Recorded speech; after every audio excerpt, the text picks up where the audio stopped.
मिस्र में नील नदी के पश्चिमी किनारे पर मेम्फिस शहर के सामने सक्कारा नाम की एक जगह है। यहाँ पुराने राजवंशों के मकबरे हैं, यानी मुर्दों का शहर। इसी शहर में एक प्राचीन मकबरा है जो करीब 2400 ईसा पूर्व का है, 4500 साल पुराना आज के हिसाब से। इस मकबरे के अंदर देवी देवताओं की तस्वीरें हैं, खुदी हुई हैं पत्थर पर। किसी का सिर पक्षी जैसा, किसी का कीड़े जैसा, साथ में इंसान, शेर और नागों के चित्र। इसी कलाकारी के बीच दरवाजे की चौखट पर पत्थर तराशने वाले कारीगरों ने एक और चित्र उकेरा। इसमें 2 नौजवान लड़के, शायद किसी राजघराने के होंगे, इन्हें कुछ सहायक पकड़े हुए हैं और पुजारी पत्थर के चाकुओं से एक रस्म पूरी कर रहे हैं। ये दुनिया में किसी भी सर्जिकल प्रोसीजर का सबसे पुराना ज्ञात चित्रण है, जो 4000 साल से भी ज़्यादा पुराना है। और ये रस्म थी खतना। खतना यानी लिंग के सिरे पर मौजूद चमड़ी की एक छोटी सी जो परत होती है, जिसे फोरस्किन कहते हैं, उससे हटाने की प्रक्रिया। खतने को अधिकतर लोग धार्मिक पहचान के रूप में देखते हैं, लेकिन इसकी कहानी धर्म से भी पुरानी है। खतने की शुरुआत कैसे हुई, कैसे ये यहूदी धर्म का एक अटूट हिस्सा बना, क्यों शुरुआती ईसाइयों ने इसे नकारा तो मुसलमानों ने फिर इसे क्यों अपनाया, और कैसे पश्चिमी दुनिया में अचानक एक मेडिकल प्रक्रिया जो खतना थी उसका क्रेज आ गया, जानेंगे इन सब सवालों के जवाब आज के एपिसोड में। नमस्ते, मैं हूं निखिल, आप देख रहे हैं अलिफ लैला।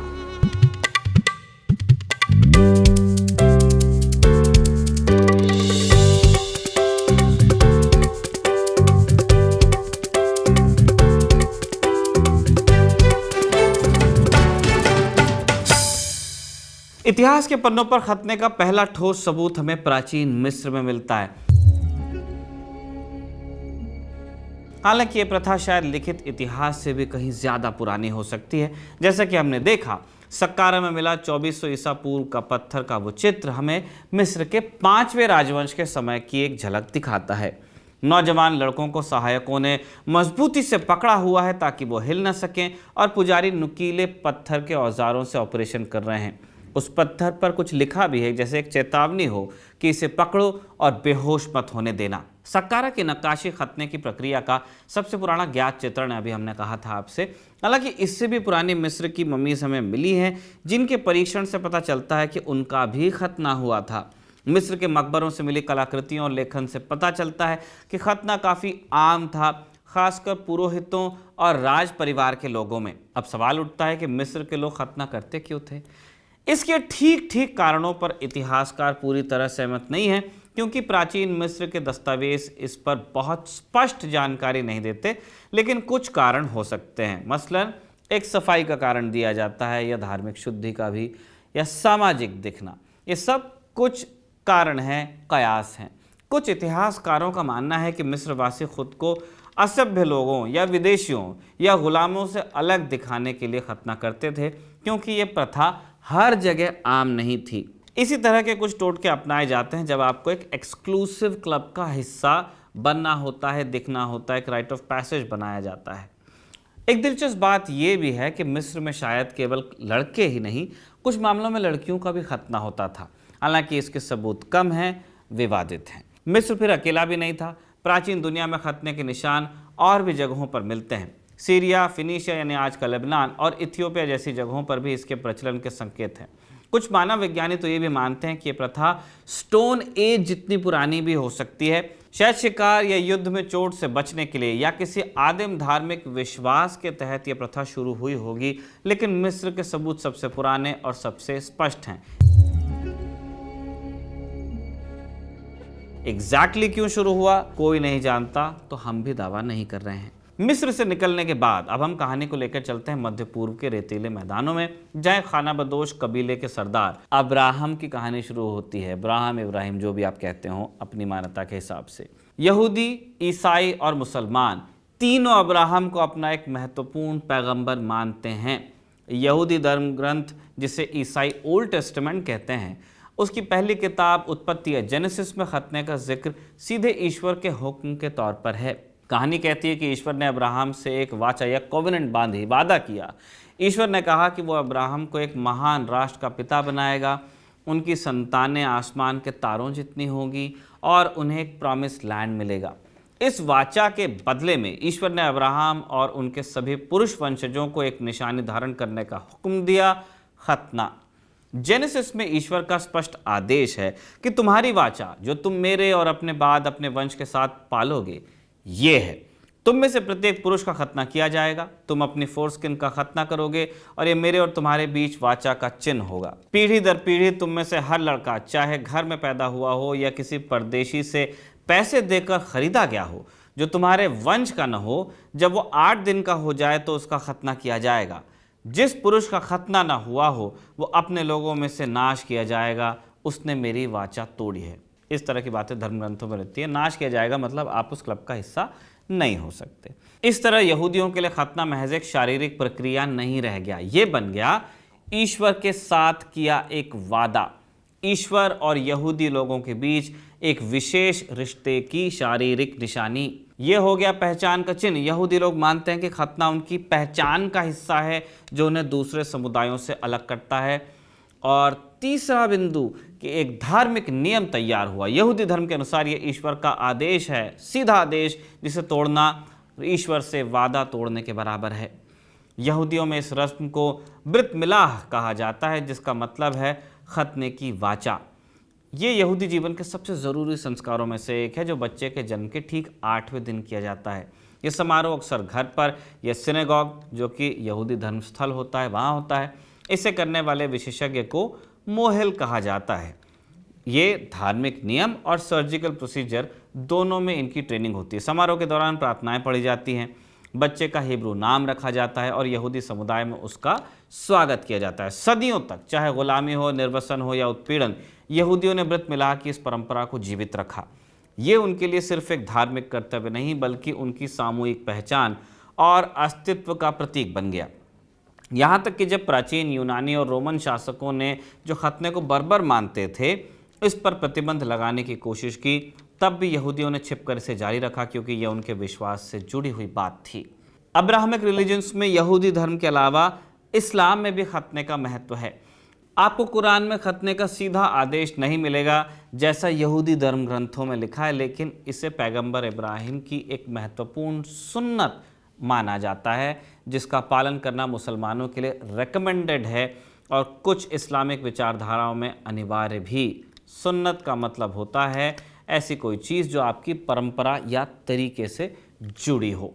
हदीस में खतने का जिक्र कई बार आता है। एक प्रसिद्ध हदीस के अनुसार पैगंबर मोहम्मद ने कहा कि 5 चीज़ें फित्र यानी नेचुरल सफाई का हिस्सा हैं। खतना करना, जंघा के बाल साफ करना, बगल के बाल साफ करना, नाखून काटना और मूछें तराशना। इस्लाम में खतने का महत्व 3 कारणों के चलते हैं। पहले तो पैगंबर इब्राहिम। मुसलमान मानते हैं कि इब्राहिम ने ईश्वर के आदेश पर अपना खतना किया था और उनका अनुसरण करना एक नेक काम है। दूसरा बिंदु है सफाई का। यहूदी परंपरा की तरह इस्लाम में भी सफाई यानी तहारत पर बहुत जोर है और खतने को सफाई से एसोसिएट किया जाता है। तीसरा बिंदु धार्मिक पहचान का है। ये मुस्लिम समुदाय की एक पहचान बन गया है अब, खासकर उन इलाकों में जहाँ कई धार्मिक समुदाय साथ रहते हैं। यहूदी व्रत मिलाह से अलग इस्लाम में खतने के लिए कोई निश्चित उम्र नहीं है। ये बचपन में किसी भी समय किया जा सकता है। जन्म के 7वें दिन से लेकर किशोरावस्था तक कभी भी खतना किया जा सकता है। पर्टिकुलर जो लोग हैं उनके धार्मिक रिवाजों पर निर्भर करता है। इसे करने वाला कोई धार्मिक विशेषज्ञ हो ये भी ज़रूरी नहीं है। कोई प्रशिक्षित डॉक्टर या पारंपरिक खतना करने वाला भी इसे कर सकता है। इसके साथ कोई बड़ा धार्मिक समारोह जुड़ा होना भी ज़रूरी नहीं है। कई जगह वैसे सेलिब्रेशंस होते हैं, लोग अपने नेबर्स को, अपने रिश्तेदारों को बुलाते हैं। अब ये बात शायद संयोग है कि मिस्र, जहाँ खतना पहले से मौजूद था, वहीं से अब्राहम की कहानी भी जुड़ी है। लेकिन एक और सवाल उठता है कि अगर यहूदी जो पहले आए और मुसलमान जो बाद में आए, दोनों ने अब्राहम को माना और खतना किया, तो ईसाई जो अब्राहम को मानते ही हैं, उन्होंने इस प्रथा से खुद को अलग क्यों किया? ईसाई धर्म की शुरुआत तब हुई जब रोमन साम्राज्य का दबदबा था।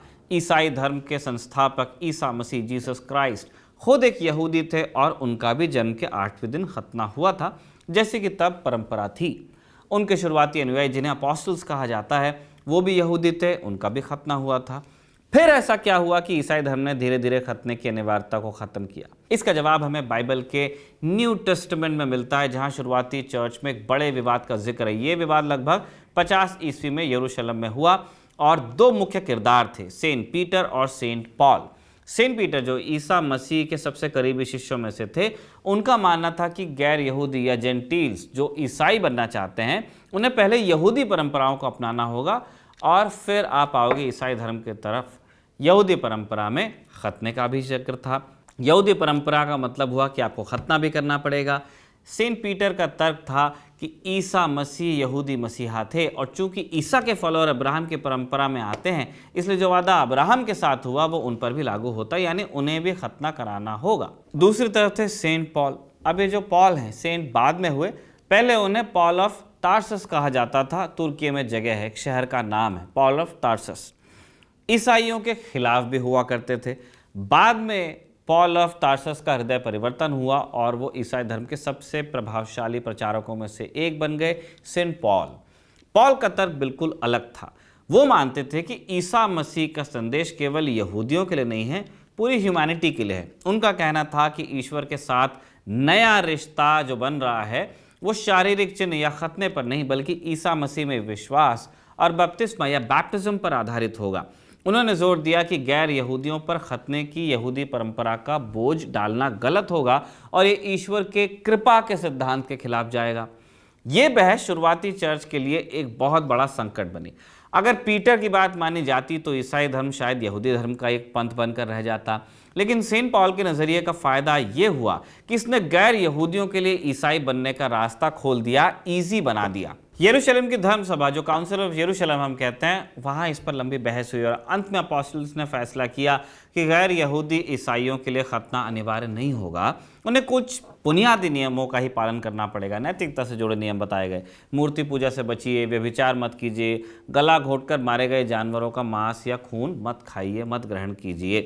नैतिकता हमने कहा ये उस जमाने की नैतिकता की बात हो रही है, आज के हिसाब से नहीं। ये एक बड़ा क्रांतिकारी फैसला साबित हुआ जिसने ईसाई धर्म को यहूदी जड़ों से अलग करके एक बिल्कुल नया धर्म बनने की तरफ बढ़ाया। हालांकि इसका मतलब ये नहीं था कि खतना पूरी तरह खत्म ही हो गया। कुछ ईसाई समुदाय, खासकर अफ्रीका और मध्य पूर्व में, कल्चरल या पारंपरिक कारणों से खतना होता रहा, लेकिन मुख्य धारा के ईसाई धर्म के लिए खतना कंपलसरी नहीं रह गया। सदियों तक यूरोप और अमेरिका, जहां ईसाई धर्म का प्रभाव था, खतना काफी हद तक गायब ही रहा। लेकिन 19वीं सदी के अंत में एक बदलाव आना शुरू हुआ। खतना अचानक से पश्चिमी दुनिया में वापस लौटा, लेकिन इस बार धार्मिक कारणों से नहीं, बल्कि मेडिकल कारणों से। ये कहानी शुरू होती है अमेरिका में। 1870 के दशक में डॉक्टर लुइस सेयर जैसे कुछ प्रभावशाली डॉक्टर्स ने यह सिद्धांत प्रतिपादित कर दिया कि फोरस्किन में जमा गंदगी कई बीमारियों का कारण बन सकती है। अब ये दावा है, उन्होंने दावा किया कि खतना करने से लकवा, मिर्गी, हर्निया जैसी समस्याओं की रोकथाम हो सकती है ना। इसलिए हमने 2 बार कहा कि दावा है। चूंकि मेडिकल साइंस आज जैसा उन्नत नहीं था, ये सिद्धांत पॉपुलर हो गए। उनके कहने पर किसी ने एविडेंस नहीं मांगा। खतने की वापसी का एक और बड़ा कारण था विक्टोरियन युग की नैतिकता। उस दौर में मास्टरबेशन को एक गंभीर बुराई या कई शारीरिक और मानसिक बीमारियों की जड़ माना जाता था। डॉक्टर्स ने यह तर्क दिया कि खतना लिंग की संवेदनशीलता को कम कर सकता है, जिससे लड़कों में हस्त मैथुन की इच्छा कम हो जाती है और इसे बच्चों को नैतिक रूप से शुद्ध रखने का एक तरीका मान लिया गया। इन मेडिकल और नैतिक तर्कों के गजब मेल ने अमेरिका में खतने को बढ़ावा दिया।